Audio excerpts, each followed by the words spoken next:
Do you think that Miyazaki heard the phrase, that'll happen when pigs fly, and was like, I'm going to make a movie about that?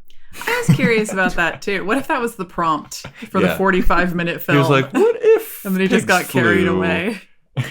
Yeah, but what if they flew seaplanes? I didn't realize how much Miyazaki, because I'd read both from ones I'd seen already, but also from what I'd read surface level, I'd seen that Miyazaki has like a big flight thing, you know, there's so many flight motifs and for sure. all that sort of stuff. But I didn't realize he was such an actual, I don't know what the phrase is really, but like you know, the equivalent of a petrol head basically, but like he's a real aviation buff basically, like he's really into planes. And was it something like a Ghibli was actually an old model of plane? Yeah, it was like an old plane that he named the studio after. Right, yeah. So he's a proper plane nerd, not just like flight in the abstract, but you know. And what's interesting is that he actually said he would never want to be a pilot. Like the thing that he likes about the idea of being in a plane is being able to see something from a different perspective and seeing the way the ocean would look and the way the clouds would look.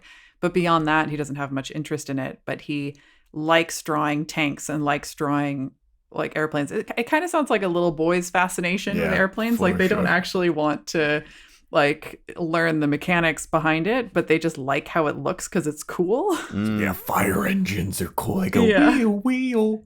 And Miyazaki made a whole fucking studio about it. No, but you're right. He does have a lot of aviation stuff. I think in every movie there's some, even in, Ponyo, which we've reviewed and talked about, the little boy has a plane that he's always flying around with, and then he's also a sea captain. So there's always some kind of huge mode of transportation that and Kiki's Miyazaki, delivery service. Yeah, there's planes in that. There's also The Wind Rises, which is another aviation type That's movie. specifically about aviation. Yeah, so Miyazaki's got a big old heart on for air travel. I think it's this stuff that tends to hit you before you're maybe like 10 years old, isn't it? Like whatever you get fascinated in, and obviously often it involves play. It involves maybe seeing real life objects from the adult world, but also like the toys you play with and that kind of stuff. Like obviously mine would be Star Trek and a bit ridiculous encyclopedic knowledge of like obscure starship types and things that'll probably stick with me in the nursing home. Like when everything else is gone. But like, that's a Nebula class starship. I don't know who my daughter is, but that's a Nebula class starship.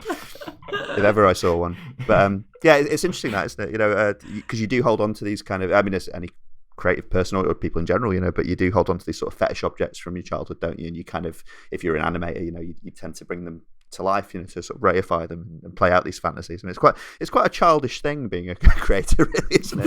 It's, absolutely, in a gloriously nice way.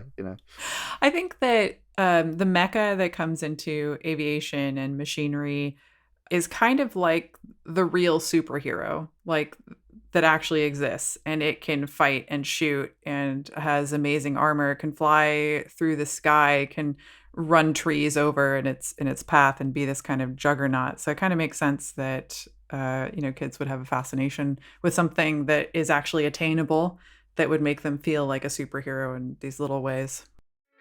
Thanks for watching that clip from the Anime Movie Podcast. Follow the links in the description below to hear full episodes, and please subscribe to our YouTube channel for more fun clips like this.